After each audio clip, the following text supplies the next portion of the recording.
The clatter of plates and the low hum of conversation filled the small downtown restaurant. Daniel, a single father in his mid-30s, sat in the corner booth with his 8-year-old daughter, Lily.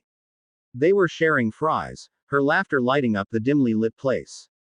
For him, these simple moments were everything. But then Lily's smile vanished. Her small hand tugged at his sleeve. "Daddy, look." Across the room, a young woman stood frozen near the counter. Two men loomed over her, their voices sharp, words dripping with menace. Customers shifted uncomfortably, some pretending not to see, others whispering under their breath. No one moved. Daniel felt the old knot in his chest tighten. He had promised himself to stay out of trouble, to keep life simple for Lily's sake.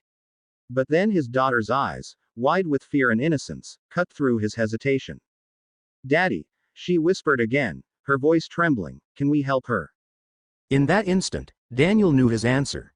He stood, his height casting a shadow as he walked toward the men. His voice was steady, calm but firm. "That's enough. Leave her alone." The men sneered, one shoving a shoulder into him. "Mind your business." But Daniel didn't back down. His hand hovered protectively in front of the woman, while Lily clutched the edge of their booth, watching her father with bated breath. The restaurant fell silent, all eyes locked on the confrontation. The larger man lunged, but Daniel was faster, grabbing his arm, twisting just enough to make him stumble without escalating further.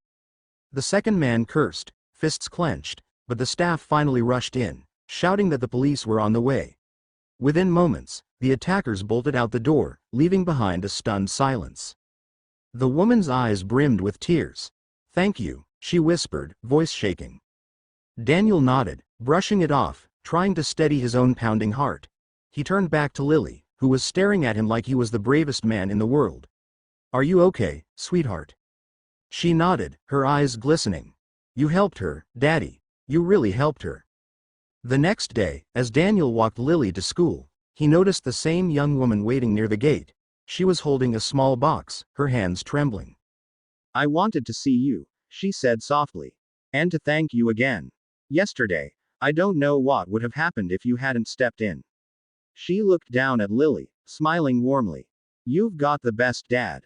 Inside the box was a simple homemade pie, slightly uneven at the edges, wrapped with care. "It's not much," she admitted, "but it's from the heart." Lily grinned, clutching Daniel's hand tighter. "Daddy, can we share it?" And as the three of them stood there, a quiet bond forming in the morning light, Daniel realized that sometimes the smallest acts of courage ripple further than we could ever imagine.